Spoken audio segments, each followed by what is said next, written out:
बिस्मिल्लाहिर्रहमानिर्रहीम, अस्सलामुअलैकुम। मैं हूं Adeel Waraich. Election commission of Pakistan से बड़ी खबर है। जो मुनहरिफ अरकान है कौमी असम्बली के और पंजाब असम्बली के, उनके लिए ख़तरे की घंटी बज गई है, ख़ास तौर पे पंजाब के अरकान के हवाले से।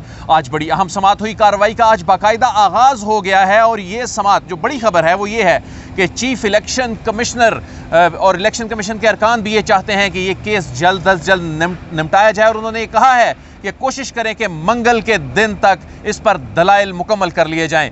आज की बड़ी डेवलपमेंट ये भी है कि जो 25 अरकान हैं पंजाब के, उन्हें नोटिस जारी करते हुए उन्हें वो डिक्लेरेशन और उन्हें जो नोटिस जारी किए गए थे, शोकास नोटिस, तमाम तफसीलात उन्हें दे दी गई हैं।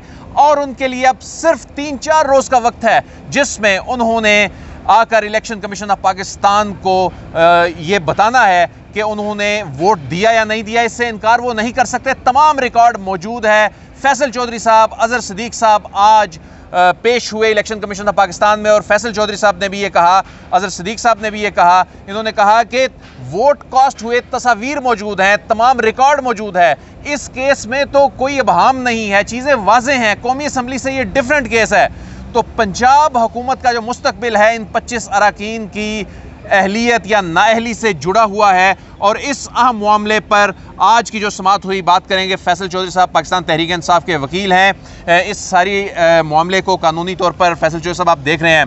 आज की समात को आप कितना अहम समझते हैं? ये मामला तो मंगल को चीफ इलेक्शन कमिश्नर कह रहे हैं कि इस पर दलाइल मुकम्मल किए जाएं, यानी ये तो चंद दिन की बात लग रही है। मैं समझता हूँ कि इलेक्शन कमीशन को ये रियलाइजेशन है कि ये जो आइन की खिलाफ वर्जी है, इसको जितनी जल्दी डिसाइड कर लिया जाए उतना बेहतर है। और इलेक्शन कमीशन को मैंने भी आज एम्फेसाइज किया है कि आप, क्योंकि MNAs और MPAs के केस में बुनियादी फ़र्क है, एक में वोट कास्ट हो चुका है, लिहाजा उस केस में कोई ज़्यादा काम नहीं है।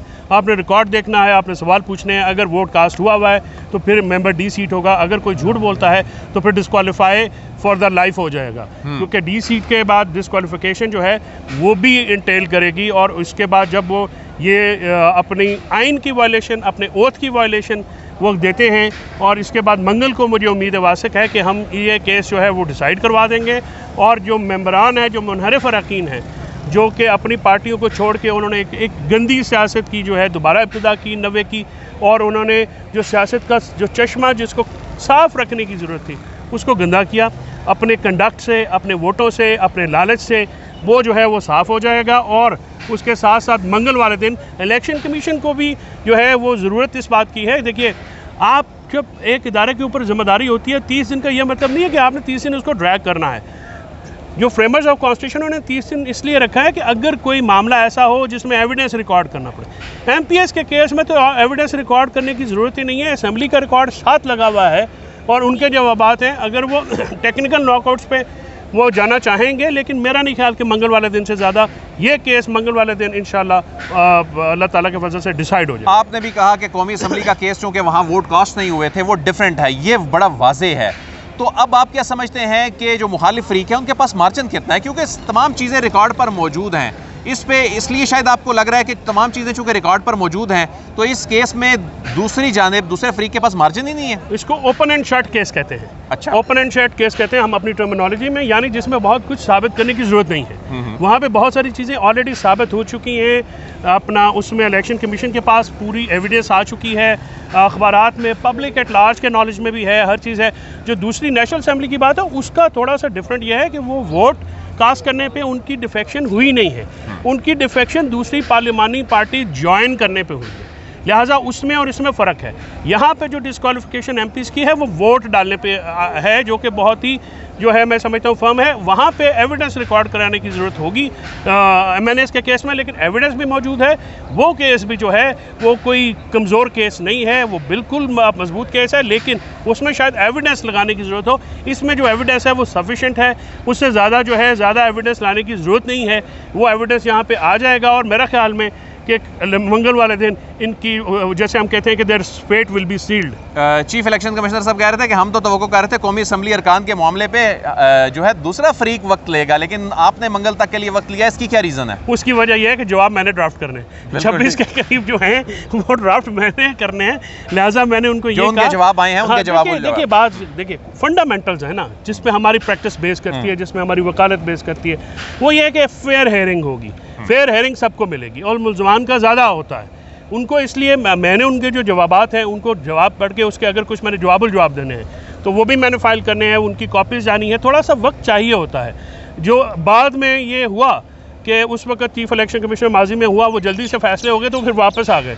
हम वापस नहीं लाना चाह रहे, हम इनकी फेट सील करना चाह रहे हैं और हम प्रॉपर इनको टाइम देना चाह रहे हैं कि ये अपना जो, इनके पास कोई जवाब नहीं है, इनका कोई डिफेंस नहीं है, हमारा केस बहुत फर्म है, हम अपने जो केस है जल्द अज जल्द निपटाना ज़रूर चाहते हैं, लेकिन उस जल्दबाजी में हम किसी के राइट्स या अपना केस ख़राब नहीं करना चाहते। हम अपने केस को बिल्कुल सही पेस पे लेके जा रहे हैं और मंगल वाले दिन आप देखिएगा मेंबरान नेशनल असम्बली और मेंबरान सूबाई असम्बली दोनों की किस्मत का फैसला इलेक्शन कमीशन से हो जाए। लेकिन फैसल साहब, आपने मंगल के दिन आपकी जानिब से भी ज़ाहिर है आप कह रहे हैं कि इतने ज़्यादा दलाइल देने की ज़रूरत नहीं होगी, आज आपने अंदर अदालत में भी ये बात कही, लेकिन फिर भी वो जवाब लेने के लिए, जवाबुल जवाब के लिए वक्त तो मांगेंगे। अगरचे इलेक्शन कमीशन भी चाह रहा है ये केस जल्द निपटाया जाए, लेकिन आप तो बड़े पुरुमीद दिखाई दे रहे हैं कि जी ये मंगल को केस ख़त्म हो जाएगा, क्योंकि उनके पास जो MPs के पास जवाब देने के लिए कुछ है नहीं।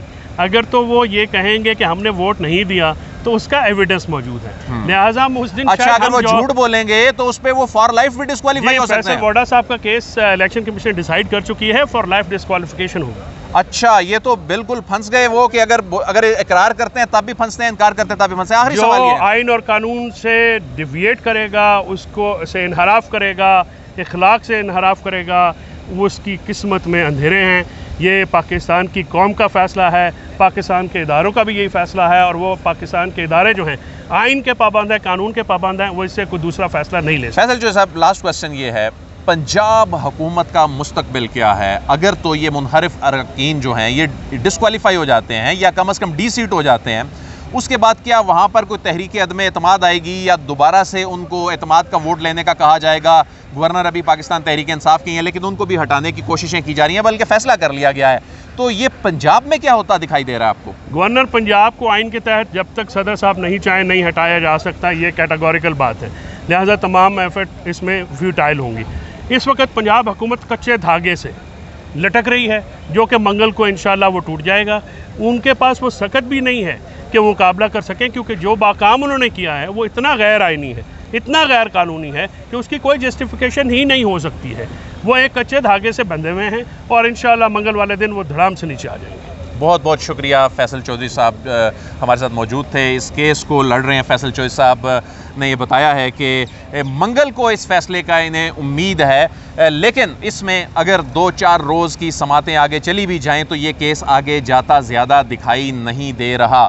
आप फैसल साहब बहुत शुक्रिया। नाज़रीन, अब आपको हम बताएंगे कि कौन कौन से वो अरकान हैं जिनसे मुतल्लिक आज जिन नोटिस जारी किए गए, जिनका जो मुस्तकबिल है, सियासी मुस्तकबिल जो है वो दाव पर लग चुका है, जो फंस चुके हैं, जो इकरार करें कि हमने वोट दिया तब भी फंसते हैं, जो इनकार करें तो फॉर लाइफ डिस्क्वालिफिकेशन हो सकती है। सगीर अहमद हैं, इसमें ग़ुलाम रसूल हैं, सईद अकबर ख़ान हैं, मोहम्मद अजमल हैं, अब्दुल अलीम ख़ान हैं, नज़ीर अहमद चौहान हैं, मोहम्मद अमीन जुल्करनैन हैं, नोमान लंगड़ियाल हैं, मोहम्मद सलमान हैं, जवार हुसैन हैं, नज़ीर अहमद ख़ान हैं, फ़िदा हुसैन, ज़हरा बतूल, मोहम्मद ताहिर, आयशा नवाज़, साजिदा यूसुफ, हारून इमरान गिल, उस्मा कारदार, मलिक असद अली, एजाज़ मसीह, मोहम्मद सब्तैन रज़ा, मोहसिन अता ख़ान खोसा, मोहम्मद खालिद महमूद, महर मोहम्मद असलम, फैसल हयात। जबकि एक रुकन जो हैं वो जावेद अख्तर हैं, जिनके वकील ने आकर ये कहा कि उन्होंने वोट कास्ट नहीं किया, वो तो बल्कि उस दिन बॉयकॉट कर गए थे, वॉकआउट करके बाहर चले गए थे। तो ये वो अरकान हैं जिनको नोटिस जारी हो गए हैं, डिक्लेरेशन की कॉपी दे दी गई है, तमाम कार्रवाई की इनको जो रिकॉर्ड है इनिशियल जो इनको शोकाज नोटिस जारी हुए थे, जिसकी बुनियाद पर डिक्लेरेशन आया। अब मंगल तक ये केस चला गया है और मंगल को इस केस पर ऐसे लग रहा है, चूँकि ये पीटीआई के वकील भी कह रहे हैं कि ये केस जो है ये ब्लैक एंड वाइट में है, ओपन एंड शट केस है, इस केस में कोई गुंजाइश नहीं है, चीज़ें वाज़ेह हैं, असम्बली का रिकॉर्ड जो है वो इलेक्शन कमीशन ऑफ पाकिस्तान तक पहुंच गया है, तस्वीर मौजूद हैं, तो ये अरकान क्या कहेंगे। तो इसमें तो अज़हर सिद्दीक़ साहब ने भी आज कहा, उन्होंने कहा कि इसमें आइन ये कहता है कि जब डिक्लेरेशन जिसका अहम किरदार होता है जब ये जारी हो गया तो इलेक्शन कमीशन ने उस डिक्लेरेशन की तस्दीक करनी है। जब डिक्लेरेशन की तस्दीक हो जाती है उसके बाद अरकान डी-सीट हो जाते हैं। तो इसमें आज इससे कबल ये पंजाब के मुनहरिफ अरकान का मामला था। पंजाब के मुनहरिफ अरकान से कबल chief election commissioner Sikandar Sultan Raja, रुकन सिंध निसार दुरानी और रुकन बलोचिस्तान शाह मोहम्मद जत्तोई साहब की सरबराही में ये इसी बेंच ने ही जो कौमी असम्बली वाला जो मामला है वो भी सुना, जिसमें जो नूर आलम खान है उनकी जानिब से जवाब जमा कराया गया। आसिम नज़ीर, डॉक्टर मोहम्मद अफजल खान, नवाब शेर, राजा रियाज, अहमद हुसैन देड़, राना मोहम्मद कासिम नून, अब्दुल गफ़ार वट्टू, समीउल हसन गिलानी, सैयद मुबीन अहमद, सैयद बासित सुल्तान, आमिर तलाल गोपांग, अमजद फ़ारूक खान, सरदार रियाज मज़ारी, आमिर लियाकत, आमिर हुसैन, जवेरिया ज़फ़र, वजी कमर, नुज़रत पठान, रमेश कुमार, इनकी जानिब से जवाबात जो हैं वो जमा करवा दिए गए। आमिर लियाकत साहब की जानिब से, आमिर हुसैन साहब की जानिब से ये जमा नहीं कराया गया अभी, लेकिन बाकी दीगर की जानिब से ये जवाब जमा करवा दिए गए हैं। और इन इनके जवाब में जिसे जवाबुल जवाब कहा जाता है उसके लिए पाकिस्तान तहरीक इंसाफ के वकील फैसल चौधरी ने मंगल तक का वक्त मांगा गया, जिस पर चीफ इलेक्शन कमिश्नर ने कहा कि हम तो कर रहे थे वक्त तो ये मांगेंगे, आप वक्त मांग रहे हैं। तो उन्होंने कहा जी चूँकि मैंने इनके जवाब पढ़ने के बाद जवाब दायर करने हैं तो उस पर मंगल तक के लिए इस केस को एडजर्न किया गया है। कौमी असम्बली के अरकान का मामला भी और सूबाई असम्बली के अरकान का मामला भी, लेकिन सूबाई असम्बली के अरकान का मामला इसलिए अहम है कि उसमें वोट कास्ट भी हुए हैं, कौमी असम्बली के मामले में वोट कास्ट नहीं हुए थे। और सूबाई असम्बली के मामला ये है कि इसमें अरकान अगर डी-सीट हो जाते हैं, डिस्क्वालीफाई हो जाते हैं तो हुकूमत गिरने के इम्कानात बढ़ जाते हैं, बल्कि हुकूमत गिर जाती है अगर देखा जाए कानूनी आईनी तरीके से।